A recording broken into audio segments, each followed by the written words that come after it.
What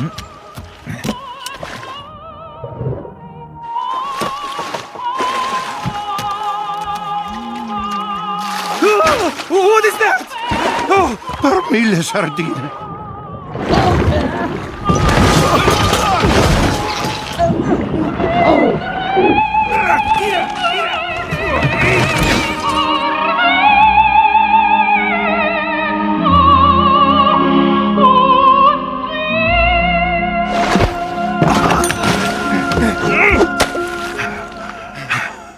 You missed. Let's go before it comes back for us.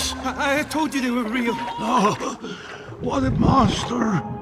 Horrifying.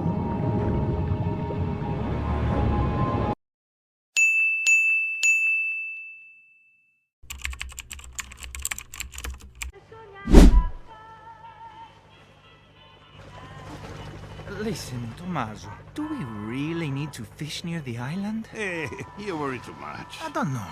What if the old stories are true? Oh, come on, Giacomo. You really believe in sea monsters? Too many strange things have been seen in these waters. They're all just stories, told tales to keep us away from a great fishing spot. But, Tommaso... They're fine. Non preoccuparti, Giacomo. Ah, that's more like it. ശരി, അപ്പൊ തുടങ്ങിയാലോ? ആദ്യത്തേത് listen Tomaso. ഈ listen എന്ന് തുടങ്ങുമ്പോഴേ എന്തോ ഒരു വ്യത്യാസമില്ലേ? ഒരു സാധാരണ സംഭാഷണം പോലെ അല്ലല്ലോ അത്.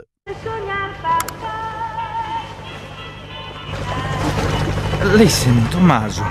അതെ അതെ, ഒരു ശ്രദ്ധ ക്ഷണിക്കലാണ്. ഒരു പ്രത്യേക ശ്രദ്ധ കിട്ടാൻ വേണ്ടിയിട്ട്. ശരിയാണ്. ലിസൺ എന്ന് വെച്ചാൽ വെറുതെ കേൾക്കൂ എന്നല്ല, ഇതൊന്ന് ശ്രദ്ധിക്കൂ എന്നൊരു ഊന്നൽ അവിടെയുണ്ട്.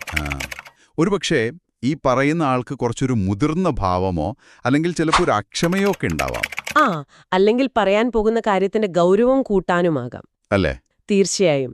വെറുതെ നമ്മൾ കേൾക്കുന്ന ഹിയർ ഇല്ലേ, അതിൽ നിന്ന് വ്യത്യസ്തമാണ്. ഇവിടെ ബോധപൂർവം ഒരാളുടെ ശ്രദ്ധ ക്ഷണിക്കുകയാണ്. ആ ഒരു സന്ദർഭത്തിൽ ആ കഥാപാത്രങ്ങൾ തമ്മിലുള്ള ഒരു ബന്ധം, അതെങ്ങനെയാണത് സൂചിപ്പിക്കുന്നത് എന്നും കൂടെ നമ്മളൊന്ന് ഓർക്കണം. ശരിയാണ്. അടുത്തത്, do we really need to fish near the island?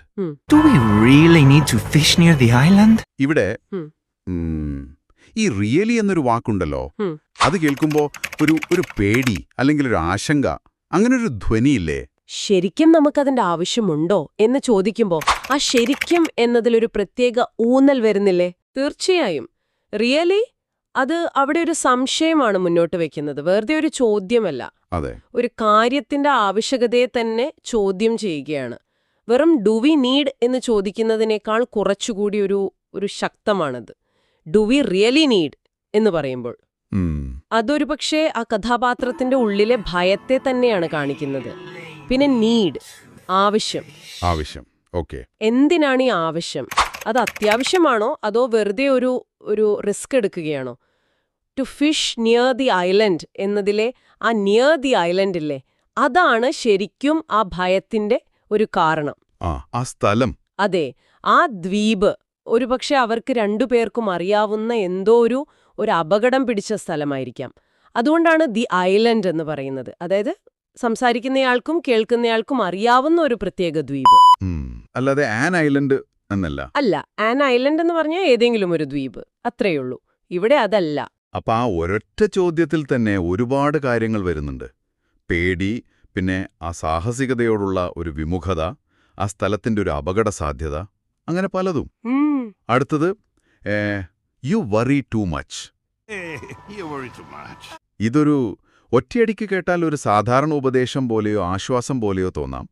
പക്ഷെ ആ ടൂ മച്ച് എന്ന പ്രയോഗം അതെന്തോരു അതൊരു ലഘൂകരണം പോലെയാണ് അല്ലേ? അതെ. മറ്റേയാളുടെ ആശങ്കയെ അത്ര കാര്യമാക്കുന്നില്ല എന്ന പോലെ. വളരെ ശരിയാണ്. യു വറി എന്ന് മാത്രം പറയുന്നതിനേക്കാൾ യു വറി ടൂ മച്ച് എന്ന് പറയുമ്പോൾ നീ ഇത് എന്താ പറയാ, ആവശ്യമില്ലാതെയാണ് വിഷമിക്കുന്നത് എന്നൊരു ധ്വനി വരുന്നുണ്ട്. മറ്റേയാളുടെ ഭയത്തെ അങ്ങ് നിസ്സാരവൽക്കരിക്കുകയാണ്. ശരിയാണ്. ഒരുപക്ഷെ ഇത് പറയുന്ന കഥാപാത്രത്തിന്റെ ഒരു അമിതമായ ആത്മവിശ്വാസമോ അല്ലെങ്കിൽ ചിലപ്പോ വേണ്ടത്ര ലോകപരിചയമില്ലായ്മയോ ഒക്കെ ആവാം ഇത് കാണിക്കുന്നത്. ഇവിടെ ടൂ മച്ച് എന്ന് ഉപയോഗിക്കാൻ കാരണം വറി എന്നത് നമുക്ക് എണ്ണാൻ പറ്റില്ലല്ലോ, അതുകൊണ്ടാണ്. ഓക്കെ. എണ്ണാൻ പറ്റാത്ത കാര്യങ്ങൾക്ക് ടൂ മച്ച്. അതെ. എണ്ണാൻ പറ്റുന്ന കാര്യങ്ങളാണെങ്കിൽ, ഉദാഹരണത്തിന് പ്രശ്നങ്ങളാണെങ്കിൽ ടു മെനി പ്രോബ്ലംസ് എന്ന് പറയും. പക്ഷെ ഇവിടെ ആ ആശങ്കയുടെ അളവ് അമിതമാണ്, ആവശ്യത്തിലധികമാണ് എന്നാണ് സൂചിപ്പിക്കുന്നത്. ശരി ശരി. ഇനി I don't know. I don't know.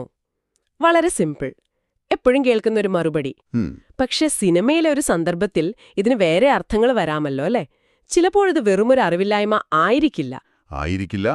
ഒരു നിസ്സഹായതയോ അതോ ഒരു ഒഴിഞ്ഞുമാറലോ ഒക്കെ ആവാം. തീർച്ചയായും. നോ എന്നാൽ അറിയുക. ഐ ഡോണ്ട് നോ, എനിക്കറിയില്ല. വളരെ ലളിതം. പക്ഷെ താങ്കൾ പറഞ്ഞ പോലെ എപ്പോഴും അത് അറിവില്ലായ്മ മാത്രമാകണമെന്നില്ല. ചിലപ്പോൾ ഒരു തീരുമാനമെടുക്കാനൊരു മടി കാണിക്കാം, അല്ലെങ്കിൽ എന്താ പറയാ, സത്യം പറയാനൊരു പേടി കാണിക്കാം. ഒരു സംഭാഷണത്തിൽ ഈ വാചകം എങ്ങനെയാണ് ഉപയോഗിക്കുന്നത്, ആ സന്ദർഭം എന്താണ് എന്നതിനെയൊക്കെ ആശ്രയിച്ചിരിക്കും അതിന്റെ ആ യഥാർത്ഥ അർത്ഥം. അതെ, ആ കഥാപാത്രത്തിന്റെ അന്നേരത്തെ ഒരു മാനസികാവസ്ഥ, അല്ലെങ്കിൽ ആ നിമിഷത്തിലൊരു സമ്മർദ്ദം, അതൊക്കെ ആ അറിയില്ല എന്നതിന് പിന്നിലുണ്ടാകാം. ഉണ്ടാകാം. What if the old stories are true? What if the old stories are true? Oh, പഴയ കഥകൾ ശരിയാണെങ്കിലോ? ഈ വാട്ട് ഇഫ് എന്ന പ്രയോഗം അത് തന്നെ രസമാണല്ലോ. തീർച്ചയായും. ഈ വാട്ട് ഇഫ് എന്ന് പറയുന്നത് ഒരു താക്കോലാണ്. നമ്മുടെ ഭാവനയെ അങ്ങ് തുറന്നുവിടാനുള്ള ഒരു താക്കോൽ. ശരിക്കും കടലിന്റെ അടിയിൽ എന്തൊക്കെയുണ്ടെന്ന് ആർക്കറിയാം? ഒരുപക്ഷേ ഈ പഴയ നാവികരൊക്കെ പറഞ്ഞ കഥകളിൽ വല്ല സത്യവുമുണ്ടെങ്കിലോ? ആ ഒരു ചോദ്യം നമ്മളെ ഒരുപാട് ചിന്തിപ്പിക്കും. അറിയാത്ത കാര്യങ്ങളെക്കുറിച്ച്, അതിന്റെ സാധ്യതകളെക്കുറിച്ച്. ഈ കടൽ രാക്ഷസന്മാരെ കഥകളൊക്കെ ഒരുപക്ഷെ ഇങ്ങനെ തുടങ്ങിയതാവാം. എന്തെങ്കിലും കണ്ടു, വ്യക്തമായില്ല, അപ്പോൾ തോന്നും വാട്ട് ഇഫ്, എന്തുകൊണ്ടായിക്കൂടാ? പക്ഷെ എല്ലാവരും ഇത് കേട്ടങ്ങ് സമ്മതിക്കില്ലല്ലോ. ഉറപ്പായും ചിലർ പറയും, ഓ come on come on, Jack, come on. എന്ന്. അല്ലേ?